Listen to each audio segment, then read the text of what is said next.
Today on CTV News at 5, a Kitchener construction project causing frustration. Why business owners are paying the price with the roadwork at Ottawa and Westmount.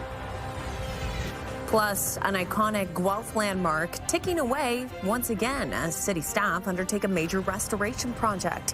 How it's just on time to celebrate a milestone. And highlighting local German clubs during Oktoberfest. We check out Hubertushaus and find out all that it has to offer. CTV News at 5 starts right now.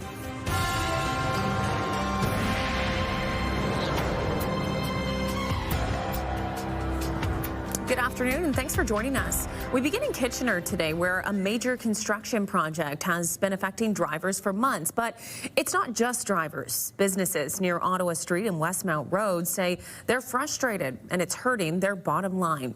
CTV's Karis Mapp joins us live with more on this. Karis, you spoke with business owners in the area today. How is the roadwork impacting them? Well, Leanne, they say sales are down and their customers have voiced frustrations about limited access to the plaza with posted signage many say is confusing. The first phase of the Ottawa Street construction project began in 2024. It included the addition of a multi-use path and upgraded underground infrastructure between Fisher-Hallman Road and Pinedale Drive. The closure of Ottawa Street South at Westmount marks the second phase of the project. The work includes the construction of a new roundabout, continuing the multi-use path, replacing the Shoemaker Creek culvert and water main, and storm sewer upgrades. While progress is being made on the project, the construction is slowing business down and has some feeling like they're fighting to stay afloat. My business is down 8.5%. Now, I'm lucky it's only 8.5%. We have a loyal clientele, so we're pretty fortunate there. Two of the businesses in the plaza that I've spoken to the owners, they're down 50%. That's huge. Coming up at 6, I'll hear from another business owner in the area who says the construction project has forced him to the brink and he fears he will have to close his shop. The region has committed $10.2 million to the project. Construction on Phase 2 is expected to be complete next month. Leanne. Okay, Karis, thanks for that. CTV's Karis Mapp joining us live this hour.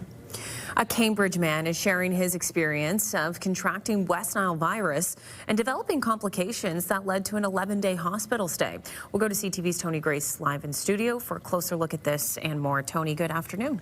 Thank you, Leanne. Renee Vandenberg believes he was bitten by a mosquito while doing work in his backyard in mid-September. He developed headaches that became so painful he went to the hospital. After a series of tests, he says he was eventually diagnosed with viral meningitis as a result of West Nile virus. Now he's sharing his experience to remind people to take precautions to avoid getting bitten by mosquitoes, even this late in the season. Wear mosquito repellent, long sleeve. If there's mosquitoes around, just try and prevent. Most people don't get any symptoms, but it can be the 1% like me that ends up in serious cases. That's a serious case in a hospital. CTV's Krista Simpson will have more at 6. Also coming up, an inside look at a major upgrade to Guelph's 911 system. New technology is giving dispatchers more detailed information about callers. It's part of a province-wide modernization of systems that Waterloo Region also joined last month. With this new technology, we will receive not only enhanced caller information, but also location information that will allow our officers to respond to that need for assistance in far more greater efficiency and effectiveness. The process for calling 911 essentially does not change at all. A caller would not notice the difference between the old analog 911 system and the enhanced NG 911 system. CTV's Hannah Schmidt will have more at 6. For now, Leanne, it's back over to you. Okay, Tony, appreciate it. Thank you. Alex is here too as we take a check on the forecast. We've been talking about how, it doesn't feel like fall out there. Well, Nope. Today it did feel like fall. It was a little bit brisk, but nice to see the sunshine as well. Yeah, it was kind of nice. A good balance. So when you were in the sun, it was a little more comfortable. When you were in the shade, though, really feeling that cool down, and we're noticing a bit of a breeze out there. I like these temperatures, though. Not mad about it. No, not too bad. We got to layer up when we see conditions like this. But of course, when we are noticing that temperature drop, frost is always a big question, a big concern, and some under a frost advisory this hour as well. Not for us here in Kitchener-Waterloo, but further south, even to the west. So London, Port Stanley, Chatham, Kent, you are under this, as well as a little bit east of us. So if you're in the some areas of the GTA are under this, even the GTHA, so Hamilton, Brantford area also impacted by this. So temperatures nearing 0 or below that freezing mark. So tonight into early tomorrow morning is when we could really notice this. And yeah, this is when we could see potentially damage some crops and some plants. So temperature-wise, we are sitting in that mid-teen range. So 13 it is for us here in Kitchener-Waterloo. We haven't quite hit our daytime expected high of 14, but we're noticing a little bit of a chill. And as we take a live look outside this hour from uptown Waterloo, like you said, Leanne, at least it's nice with that sun out there, even though we're noticing a little bit of a chill in the air. Yeah, throw on an extra layer. Perfect evening for a stroll through uptown. Okay, we'll take you to break, tell you what you need to know. Grill Fest is back. You can join Kitchener City Council Friday from 11 to 2 as part of the official Oktoberfest celebrations. You're asked to bring at least a $5 donation. All proceeds going to the Food Bank of Waterloo Region. Stay with us. Download the CTV News app and stay on top of local stories as they unfold. We go to a dramatic scene unfolding. Customize your feed and watch live wherever you are. ctvkitchener.ca, your home for news. We are here at Hubertushaus today, checking out the preparations in place for this year's Oktoberfest festivities. I'm joined by Jen, who is the Oktoberfest director here at the club, and Anya, who is Miss Hubertushaus 2025. Thank you guys for having us out today. Thank you so much. Okay, so Anya, first tell me, what can people expect if they come out to take part in the Oktoberfest celebrations here? Yeah, you can expect just a real authentic German Oktoberfest experience. There's really amazing live music here, great food, good community, and it's just overall like an amazing time. I think you'll enjoy it. You have a very deep connection to the club, and it's been a part of your life really since you were born. Tell me about your history here. Yeah, absolutely. My grandfather started as a member very close to the beginning. We've been here my entire life. My whole family has volunteered, and my sister was the one who made our family the first 4th generation here. Wow, very cool. And Anya, you are Miss Hubertushaus 2025. Tell me a little bit about your role, what it entails, and maybe some guidance for anyone looking to become a Miss. Yes, well, the roles of a Miss are really just to represent your club and the community that you are a part of, to be an active volunteer throughout the year. I guess if girls would like to do this in the future and continue this kind of legacy on, I think you just have to be a really good person, a good character, and just really open to helping your community. I think that's really the most important thing. Okay, fantastic. Something everyone looks forward to at Oktoberfest is, of course, the food. And you guys are going to show me how to make a traditional dish here at Hubertushaus today. So let's go do it. Okay, we are back here in the kitchen now, and we are making Spätzle poutine today. So this is kind of cool because German meets Canadian cuisine. Before we get to assembling the poutine, we need to learn about Spätzle. And Jen, the process to making this is quite intensive. There was many hours, labor of love here in the kitchen at Hubertushaus. Yes, absolutely. So Spätzle is a German egg noodle. It's a simple dough, water, eggs, flour, some salt. Then what we do, we make big batches. We put it through a sausage stuffer into like these extruders, and then we put those into a machine that we had specially made for this, and the hydraulic press presses it into the water. They boil, then we take them out, separate them, cool them, and freeze them. Okay, how many people does this process take? There's about 20 of us that do it for 9 hours on one Sunday in September. Anya, what has the feedback been like? You guys have been serving this here for the past 3 years or so. Yes, well, they love it. Everybody loves it, including me. And especially when you've had maybe a little bit to drink, this just hits so different. And poutine is just really, just hits the spot, you know? It's the perfect dish. Okay, let's make it. So you guys talk me through this. Okay, we're gonna start with the Spätzle. So here we go. Put like, I don't know, maybe 2. Yeah, we need a good amount. So we're making a hefty poutine. Okay, perfect. That looks good. There's our base. Yeah, I'll do some sausage. So you can get any choice of meat. You can get schnitzel, sausage, or roll braten. I'll let you do the cheese. I'll top it off with the gravy here. Okay, that looks so good. That looks delicious, actually. And then we're just going in with the final touch. How much would you guys say? Like, Don't be shy, girl. Okay. Look how good that looks. Good. Oh my gosh, it looks amazing. It just looks Okay, now we have to try our dish, of course. Now I need to make sure I get some spätzle, We need a little bit of a little cheese, and the sausage as well. Cheers. Cheers. Thank you guys for having me. Prost. Prost.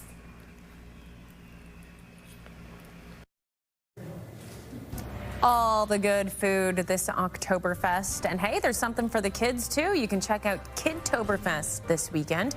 Enjoy performances by Eric Traplin, the Silly People, and the Transylvania Club Dancers. It is free and takes place in the Kitchener City Hall Rotunda. Stay with us. When you see it happen, send it to CTV News.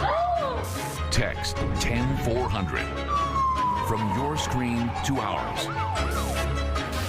Text 10400.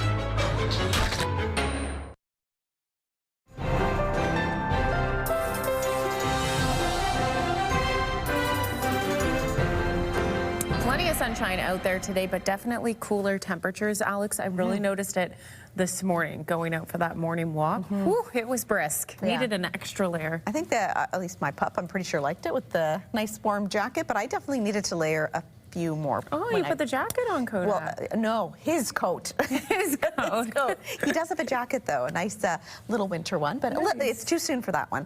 But for me, I was going to say, yeah, really, a light jacket. I probably could have layered, an extra sweater or two underneath. I needed an extra one. It was cold. It was cold. And even getting into overnight tonight, expected to be cold again into the overnight and even early morning hours, which we'll get into in just a little bit. But taking a look outside for us this hour from uptown Waterloo, nice blue sky, pretty clear conditions. Maybe just seeing, oh yeah, there's maybe one cloud or two.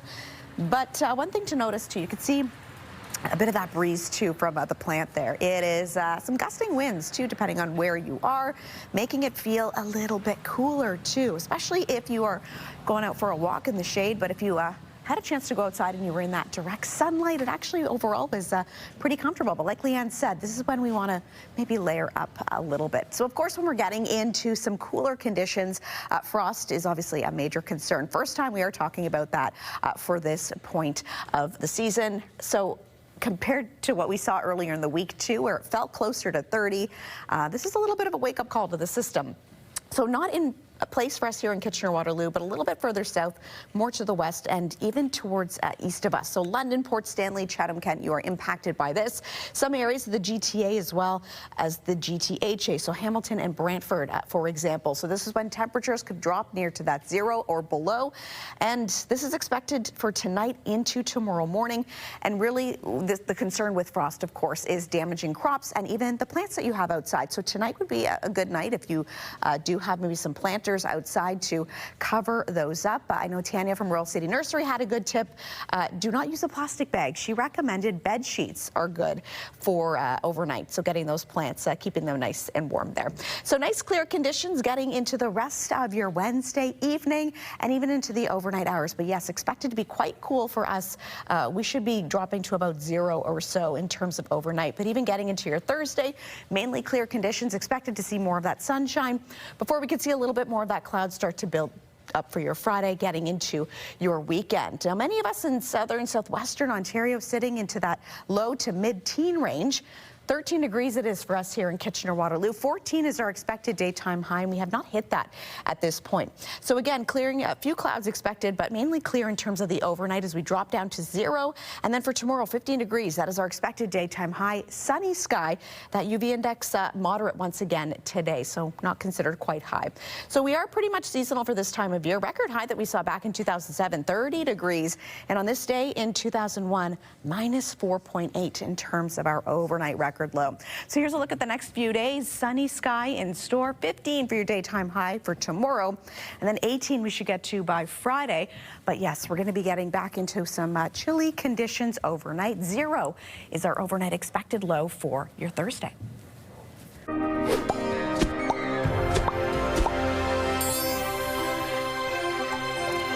Well, the Toronto Blue Jays will try again tonight to advance to the American League Championship Series. Of course, last night, a little bit of a tough game to watch. The Jays blowing that 6-1 lead, falling to the Yankees 9-6. And a swing and a high drive to deep left center. He's hit it out! It started out good, but Toronto wasn't able to hold that great start. By the end of the third, the Yankees evened the score at 6 after a 3-run homer by Aaron Judge. That win means the Yankees are still alive, but again, not all is lost. Toronto won the first 2 games in the best of 5, and Toronto will try and advance again tonight in Game 4, happening in New York. So the first pitch tonight is just after 7 o'clock. And among those watching this incredible playoff run closely, a self-proclaimed Jays superfan in Kitchener. CTV's Colton Weens shares his story. This ball here is signed by Kevin Pillar. Self-proclaimed Toronto Blue Jays superfan Jim Shaunawill has been cheering for the Bluebirds for as long as he can remember. When I was 18, when the Blue Jays won the World Series the first time, and I decorated my house. His passion for Canada's only pro baseball team shines true inside his Kitchener home. A collection of Blue Jays carpets, seat covers, banners in the backyard, curtains, couch covers, even on the road. Other drivers know where his loyalty lies. It's growing. I'm always collecting. I've added to my collection. I've made some of my own stuff. This one here is signed by Pat Borders, Billy McKinney, Cito Gaston's there. Joe Carter. That is Russell Martin's bat. This was their 20th Honda edition ball. Kevin Pillar bobblehead. Gladys bobblehead. I've even got a Blue Jays chess set back in there. And it doesn't stop there. You got Gladys rookie card. You've got Alex Manoah when he was still a star. A book full of Jays sports cards and even cutouts of Shaunawill and his wife. When the COVID happened, you could get your cutouts put into the stadium. So they went from out in Florida, then they went to Buffalo, and then they ended up coming to Rogers Stadium. It's a collection that surrounds Shaunawill every time he sits down to watch a game. And of course, he tries to watch all 162 during the regular season. If it has anything to do about the Blue Jays, I want to know what's going on. And now with his beloved team still playing in October, Shaunawill plans to be planted in front of his big screen all postseason long. There are times where my wife will be sitting in her chair or somebody, and they'll be talking to me, and they'll be going, "Hello, are you there?" So I kind of tune people out when the game is on. Colton Weens, CTV News, Kitchener. Wow, what an amazing collection. Oh, that is pretty impressive. Yeah, okay, still ahead on CTV News at 5. A Cambridge community fixture reopens after renovations. The multi-million-dollar makeover at the Preston Memorial Odd, and why the city feels the money was well spent. And here's what you need to know. Enjoy a fruit tasting extravaganza at Silver Creek Nursery in Wellesley this Friday and Saturday. This free event is for all ages as well. Stay with us. A skateboarder has serious injuries after being involved in a crash in Kitchener. It happened around 10:40 at Bridge Street West and Woolwich Street. The 28-year-old was taken to an out-of-region hospital with serious injuries. You can read the latest developments on the investigation on our website, ctvnewskitchener.ca.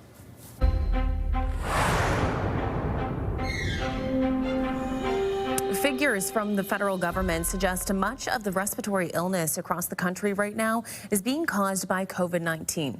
The latest respiratory virus surveillance report found 11.4% of COVID-19 tests were positive as of late September. That's versus figures of less than 1% for influenza and RSV. Out of all lab-confirmed respiratory virus outbreaks in recent weeks, a full 97% were connected to COVID. Hospitalizations for respiratory viruses in general are also trending upwards. This comes as Ontario ramps up its fall vaccine rollout. High-risk and priority groups can already get COVID shots and flu shots where available. The general public can access them as of October 27th. Some renters looking for a place to live are seeing the lowest prices in nearly 4 years. The average asking rent is down in all of Canada's 6 largest cities, led by Vancouver with an 8.2% drop from last year. In Toronto, the decrease is smaller at just 3%. Calgary's average rent dropped by more than 7%.